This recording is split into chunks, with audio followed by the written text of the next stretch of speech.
How to save video from CapCut to gallery.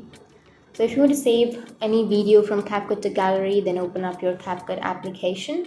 Once you've opened, you need to simply go for edit, which is on the bottom left, and tap on new project. Choose the photo or video that you would like to edit. Tap on add, which is on the bottom right. Once you've added, now you can edit the video, or you can simply do anything that you are comfortable with the video. And once you're here, you need to edit the video. And once you've edited, and if you want to save the video from CapCut to your gallery, then you just need to go for the upper right, which has that resolution. You can simply go for the resolution that you're comfortable with, and you need to go for export, which is on the upper right. And once you choose the export, it will start exporting your video. So once it's exported, or once it loads to 100%, then it will download the video, or your video will be saved from CapCut to gallery.